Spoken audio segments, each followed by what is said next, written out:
lagi.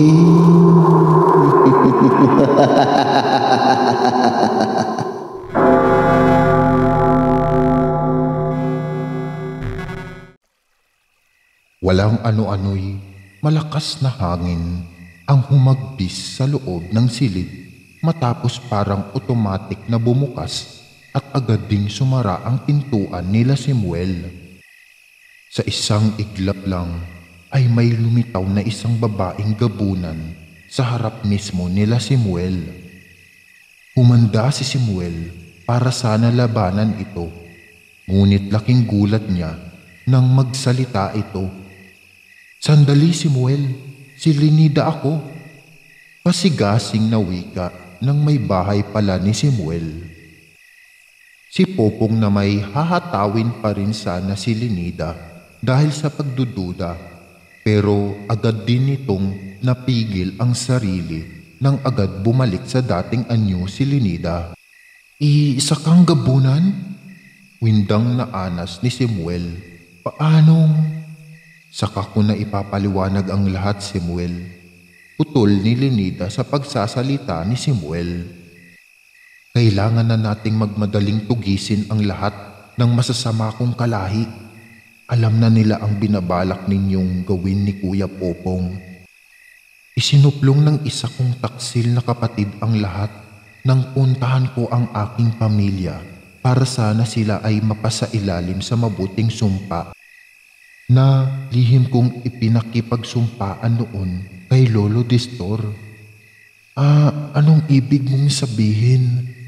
Nalilitong tanong naman ni Popong sa tinuran ni Lenida. Sasagot pa sana si Lenida, ngunit bigla-bigla na lang nagkagulo ang mga tao sa labas. May nagtatakbuhan, nag-iiyakan at nagsisigawan. "Kaya na sila, Samuel. Lantara na silang nag-ahasik ng lagim." Nababahalang imporma ni Lenida. "Uubusin daw nila ang lahat ng tao dito sa lugar natin. 10 na mga antingerot, mga makapangyarihang tulad ninyo ni Kuya Popong." Matinding nakipaglaban sina Samuel at Popong at ng buong pamilya ni Lenida, na nagpasailalim sa mabuting sumpa ni Lolo Destor para sa mga gabunang ayaw maging masama. Kakaunti man sila'y hindi naman sila dihado pagkat ang lakas at kapangyarihan nila'y triple pa sa lakas ng kapangyarihan ng mga gabunan. Si Popong lamang ang nanganganib pagkat normal lang siyang tao, may hawak lamang siya na dinasalang 2 latigo. Pinapahina lamang nito ang mga gabunan na tinutuluyan naman ni Samuel. Kung tungkol sa mga kapamilya ni Lenida, madali lang sila matukoy ni Samuel at Popong. At hindi nila na ipagkakamaling kalaban pagkat may espesyal na palatandaan sila na dulot ng sumpa ng kanilang abuelo.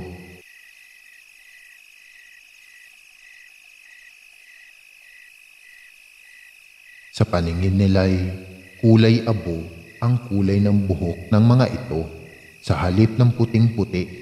Si Lenida naman ay nagkulay ginto ang buhok sapagkat ng mismong gabing iyo'y naging kanang kamay na ito ng sumpa ng kanilang abuelo laban sa masamang mga gabunan.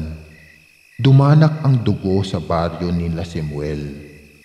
Maraming inosenteng mga mamamayan ang walang awa at brutal na pinatay ng mga gabunan.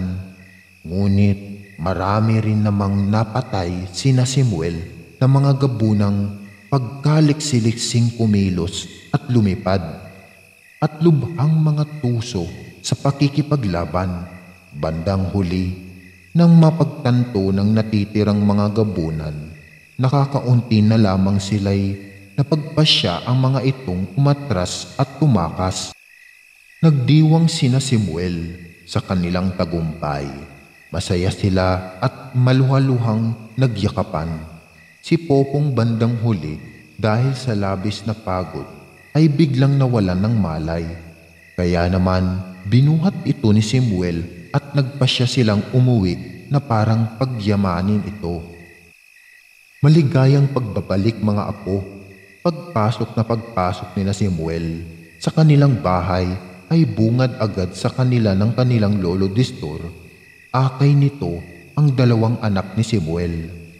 Lolo Distor, ibababa na sana niya sa kalapit na sopa ang kuya Popong niya nang mapansin niyang medyo nagbalik na pala ang malay nito. May ibinulong sa kanya ito. Hindi si lolo iyan, kapatid ko. Sobrang hinang-anas ni Popong. Malakas ang kutob kung iyan ang pinaka-leader ng mga gabunan na nagpapanggap lang na si lolo. Mag-iingat ka. Hindi natin alam kung gaano siya kalakas at katuso. Nagimbal si Samuel sa nalaman. Kung ganoon ay nanganganib ang buhay ng kanyang mga anak. Si Linida man ay kanyang pamilya. Ay labis-labis ang pagkakabahala para sa dalawang kaawa-awang mga bata. Hindi nila malaman kung ano ang kanilang gagawin. Para mailigtas ang mga ito, walang ano-ano'y biglang nanginig ang buong katawan ng leader ng mga gabunan. Rumihistro sa mukha nito ang pagtataka. Nahihintakotang sinulyapan nito ang hawak-hawak na dalawang anak ni Samuel. Tila ito napapasok na nakukuryente. Unti-unting bumalik ito sa totoo nitong anyong gabunan na sobra-sobrang nakakatakot. Pagkatapos ay naging isa itong napakalaking pagkapangit-pangit na panabong na manok. Ang mga anak naman ni Samuel ay biglang nagliwanag. Kaya pala'y hawak ng mga ito ang mutyang taring kapuslit na kinuha ng mga ito mula kay Popong. Nang inakay silang magtago sa kanilang kwarto bago naganap ang madugong pakikipaglaban, unti-unting nagsanib ang mga ito sa iisa at lumaki at nag-anyuring malaking panabong na manok na kulay puti. Naglaban ang dalawang makapangyarihang manok. Salpukan dito't salpukan doon.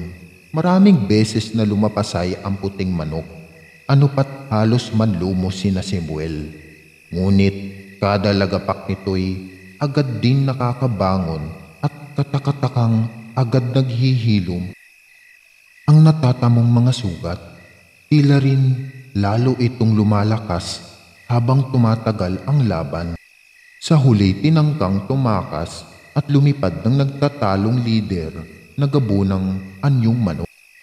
Sa malas na lang nito sapagkat malakas ang mahika ng mutyang tari. Noon pa mang unang salta nito sa teritoryong sakop ng mutyang silyado na paligid nito. Ito rin ang dahilan kung bakit ito unti-unting humihina. Kaya pala'y hinihigop ng mutya ang lakas nito at naidaragdag sa puwersa ng mutya. Sa wakas ay napatay din ang pinaka-leader ng mga gabunan na pumatay kay Lolo Distor. Na pati sabong ay ginawang negosyo at patagong raket para mambiktima ng mga tao. Naipaghiganti rin nila ang kanilang abuelo. Oo, alam ni na Samuel na marami pang organisadong grupo ng mga gabunang aswang na nagkalat sa buong Pilipinas. Umpisa pa lang ito ng kanilang marami pang bubunuing mga laban sa hinaharap. Sa tulong ng mutyang tari na pamana ni Lolo Distor, ng espesyal na kakayahang bumasa ng nakaraan ni Popong at ng bagong lahi ng mga mabubuting gabunan sa linya ni na Samuel at Linida. Dadami rin sila. Darating ang araw, mauubos din ang masasamang mga gabunan sa sabong ng mabuti laban sa masama.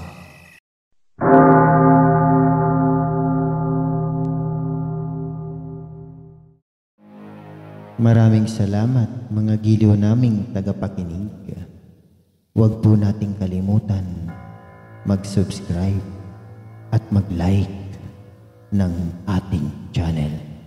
para sa mga kwento ng lagi.